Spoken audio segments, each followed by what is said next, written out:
Unacademy. Let's crack it.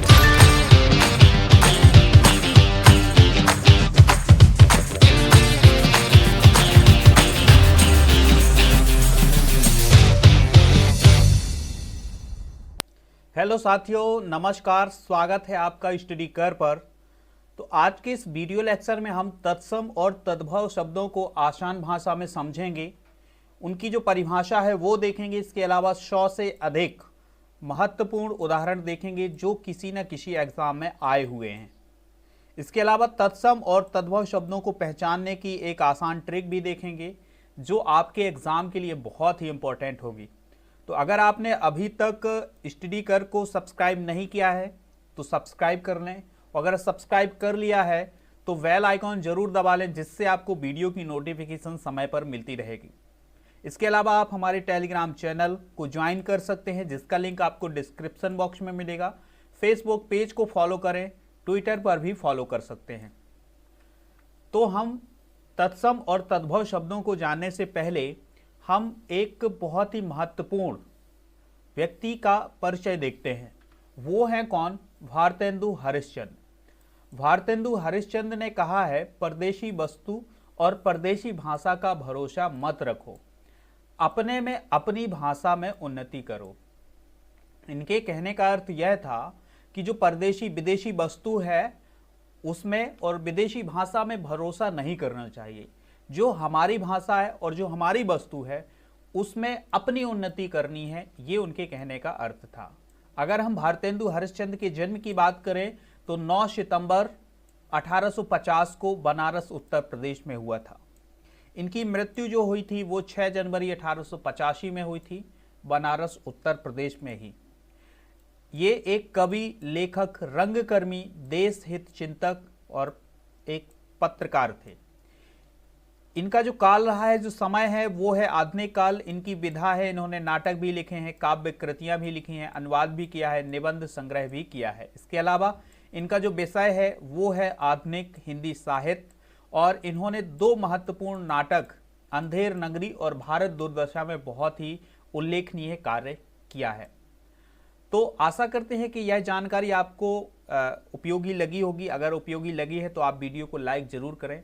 अब हम देखते हैं तत्सम शब्दों को। तत्सम शब्द क्या कहलाते हैं, तो तत्सम शब्द की परिभाषा कैसे बनेगी। पहले तो हम ये देखते हैं कि तत्सम शब्द जो है वो 2 शब्दों से मिलकर बना है, तत् और सम, जिसका अर्थ होता है ज्यों का त्यों। ठीक है, अब इसकी परिभाषा देखते हैं। जिन शब्दों को संस्कृत से बिना किसी परिवर्तन के ले लिया गया है उन्हें हम तत्सम शब्द कहते हैं। इनमें ध्वनि परिवर्तन नहीं होता है, मतलब उसकी ध्वनि में कोई परिवर्तन नहीं होता। अब यहाँ हम आसान भाषा में क्या समझेंगे कि संस्कृत में एक शब्द है, उसको हमने लिया, ठीक है, और ज्यों का त्यों आज हम हिंदी में भी उसी शब्द को यूज कर रहे हैं, उपयोग कर रहे हैं, तो वो कहलाता है कौन सा शब्द? तत्सम शब्द। मतलब जो शब्द संस्कृत में उपयोग जैसा होता था वैसे ही हिंदी में हो रहा है। तो इसका अर्थ क्या हुआ कि वह शब्द कौन सा शब्द है? बताओ, तत्सम शब्द। ठीक है, तो यह अब इसके उदाहरण देख लेते हैं हम, कौन कौन से उदाहरण हैं। उदाहरण आप देखिएगा, उदाहरण है जैसे अग्नि, आदित्यवार, मक्षिका। ठीक है, तो ये शब्द संस्कृत में भी इसी प्रकार से उपयोग किए जाते हैं और हिंदी में भी इसी प्रकार से उपयोग किए जाते हैं। अब तद्भव शब्द क्या कहलाते हैं? तद्भव शब्द वे शब्द जो समय के साथ और परिस्थिति के साथ उन शब्दों में परिवर्तन हुआ, ठीक है, तो वो क्या कहलाते हैं? तद्भव शब्द। जैसे हम एक उदाहरण ले लेते हैं, इसी अग्नि शब्द को लेते हैं, तो अग्नि को हमने समय के साथ बदल दिया और अग्नि को अब हम क्या बोलने लगे? आग। ठीक है, तो जो अग्नि है वो तत्सम शब्द है और जो आग है वो तद्भव शब्द है। मतलब हमने अपने बोलने के हिसाब से, परिस्थिति के हिसाब से, समय के हिसाब से हमने उसको बदल दिया। अग्नि को किस में बदल दिया? आग में बदल दिया। तो आग शब्द क्या हो जाएगा? तद्भव शब्द हो जाएगा, और अग्नि शब्द जो हो जाएगा वो क्या हो जाएगा? तत्सम शब्द। तो हम कुछ उदाहरण देखते हैं तत्सम शब्दों को। अब इसके बाद हम तत्सम शब्दों को पहचानने के कुछ नियम है वो देख लेते हैं। कौन से नियम है, कैसे हम पहचान सकते हैं एग्जाम में कि कौन सा शब्द तत्सम है, कौन सा शब्द तद्भव है।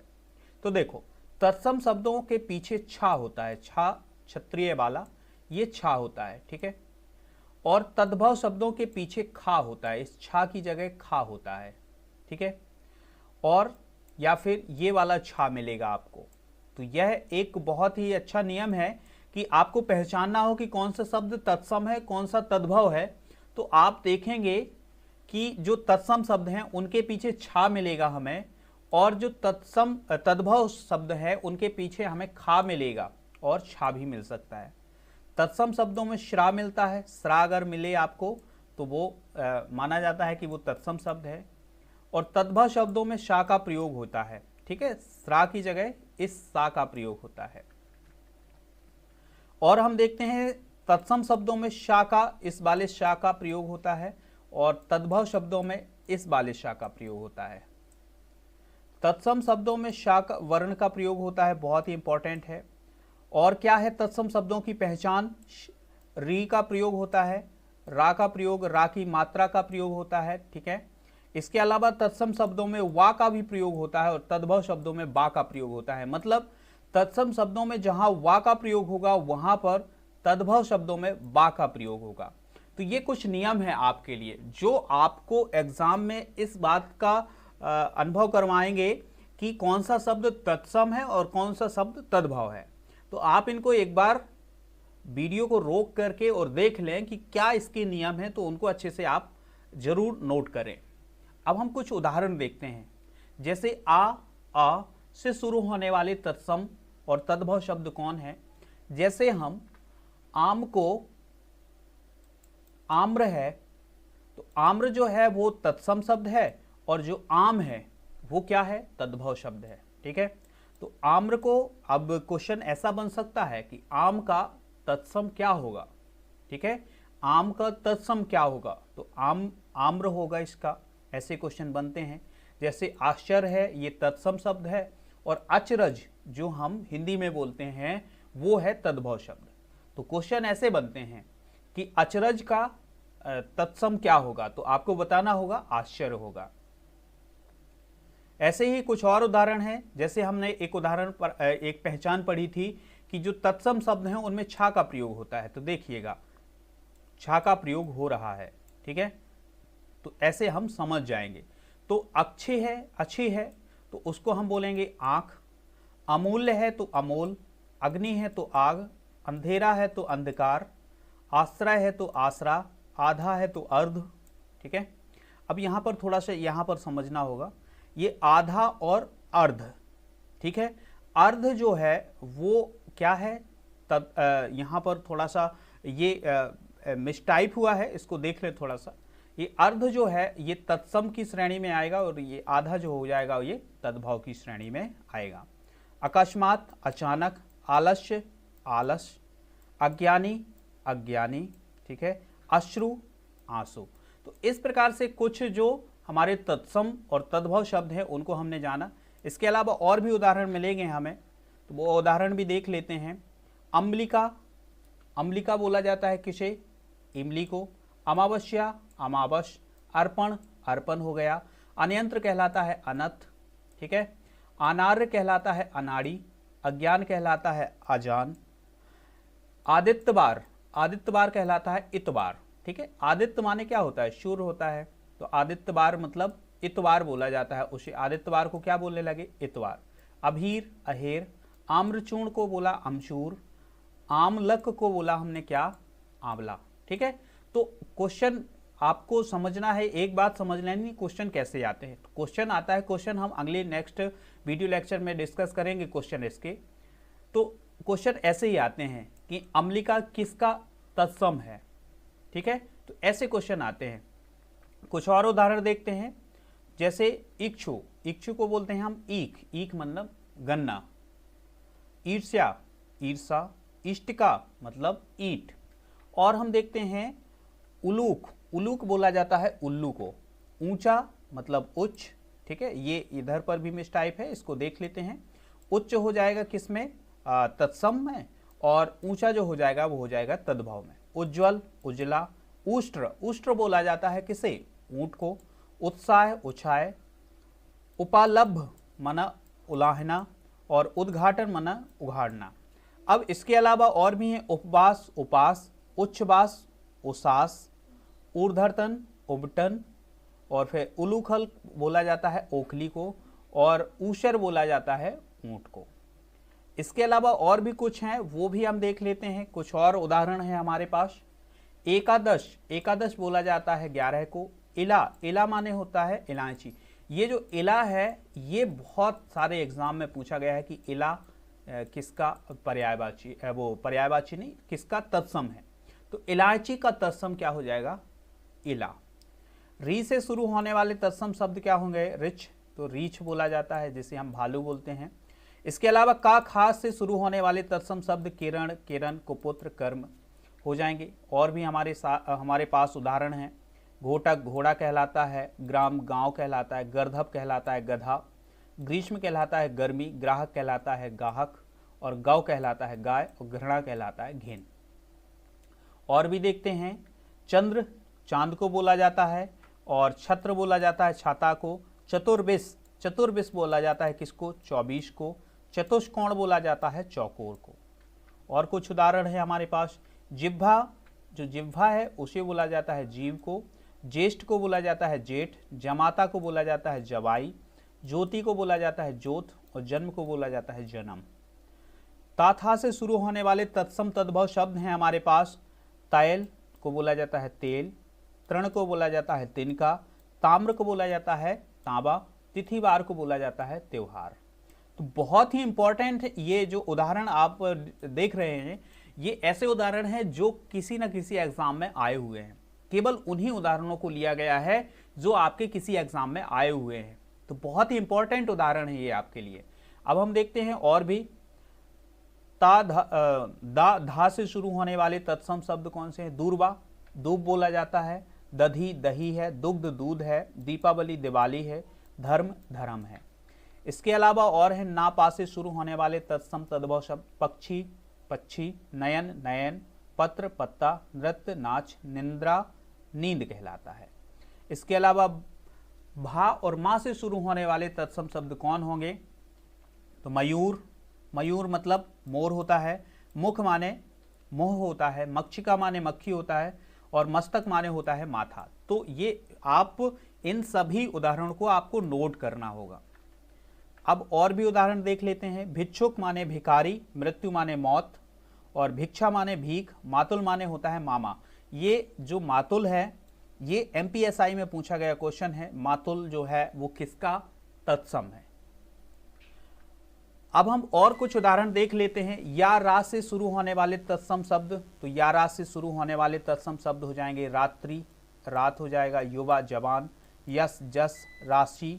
रोदन, योगी का हो जाएगा जोगी। और कुछ उदाहरण है। ला और वा से शुरू होने वाले तत्सम शब्द। वानर, वानर का क्या हो जाएगा? वंदर। लोहे का हो जाएगा लोहा। वत्स का हो जाएगा बच्चा। विवाह का हो जाएगा ब्याह। और वधु जो होगा वो बहू। और बाष्प, अभी जब हमने डिस्कस किया था कि तत्सम तद्भव शब्दों को कैसे पहचाने, तो उसमें एक नियम था कि वा का बा हो जाता है। मतलब जहां पर वा होगा वो तत्सम होगा, और वा का वा हो जाता है तो वो तद्भव होगा। विद्युत, बिजली। वार्ता का बात हो जाएगा। इसके अलावा और भी हैं कुछ हमारे पास उदाहरण। श्रृंखला का सांकल, श्रृंगाल का सियार, शिला का सिल, सूत्र का सूत, शीर्ष का शीश, स्थल का थल, स्थिर का थिर, ससर्प का सरसों, शापत्नी का शौत होता है, स्वर्णकार का होता है सुनार। और हा और छा से शुरू होने वाले तत्सम शब्द हैं। हास्य का हसी, क्षीर का खीर बोला जाता है, क्षेत्र का खेत बोला जाता है। इसके अलावा हिरण का हरिण बोला जाता है। इसके हस्त जो है वो हाथ है, हस्ती हाथी हो जाएगा, क्षत्रिय खत्री हो जाएगा। और क्षार शब्द है वो कहलाता है खार। त्रा से शुरू होने वाले तत्सम शब्द हैं। त्रिणी का होता है 3, और त्रयोदश का होता है 13। तो इस प्रकार हमने कुछ बहुत ही महत्वपूर्ण लगभग 100 उदाहरण समझे हैं जो आपके एग्जाम में पूछे जा सकते हैं। तो आप इनको नोट जरूर करें। तो thanks for watching this video, and like this video and share करें अपने दोस्तों के साथ। मिलते हैं नेक्स्ट वीडियो में। जय हिंद। साथियों, आप सभी को अंत में एक महत्वपूर्ण जानकारी देनी है, और ये जानकारी आपके हित में है। ये है new free plan Unacademy. Unacademy नया प्लान लेके आया है जो आपके लिए बिल्कुल फ्री है और इसकी लॉन्चिंग डेट है 1 दिसंबर 2020 से। आपको क्या क्या बेनिफिट मिलेंगे इस प्लान के, मैं आपको बता देता हूँ। सबसे पहला फ़ायदा होगा कि 500 प्लस लाइव क्लासेस हर हफ्ते मिलेंगे। उसके बाद आपका लाइव डाउट क्लियरिंग सेशन होगा, नोट्स मिलेंगे जो एमपी के टॉप एजुकेटर्स हैं। सेकेंड थिंग, डेली और वीकली लाइव टेस्ट होगा। उसके बाद उस टेस्ट का लाइव एनालिसिस होगा पेपर का बाय टॉप एजुकेटर, जो 4 एग्जाम्स को कवर अप करेंगे, MPPSC prelims, police constable, MPSI और एमपी जेल प्रहरी। और इसके साथ साथ होगा फ्री लाइव क्विज जिसमें 20,000 क्वेश्चंस कवर अप होंगे ऑल सब्जेक्ट्स के। 2020 सीरीज है जिसमें 20 क्वेश्चन 20 मिनट्स में सॉल्व करवाए जाएंगे, मंडे टू सैटरडे रोजाना 8 बजे। उसके बाद एक पेपर का एनालिसिस होगा टॉप एजुकेटर्स के द्वारा। और भी स्पेशल इवेंट्स आप इंतजार करें अनअकैडमी में। आपको करना क्या है, अनअकैडमी ऐप को डाउनलोड करना है, वहाँ पे एमपीपीएससी और व्यापम सिलेक्ट करना है और अपने किसी भी लर्नर का रेफरल कोड इस्तेमाल कर सकते हैं इस फ्री प्रोडक्ट को पाने के लिए। आप यूज़ करें राजा नंबर 1। जैसे ही आप रेफरल कोड एंटर करेंगे आपको फ्री एक्सेस प्रोडक्ट का मिल जाएगा। और यदि आप अनअकैडमी का सब्सक्रिप्शन लेना चाहते हैं जिसमें कि आप यदि राजा नंबर 1 कोड का इस्तेमाल करते हैं तो आप सभी को 10% का डिस्काउंट मिलेगा। Thank you students, stay connected with study कर एंड अनअकैडमी। जय हिंद, जय भारत।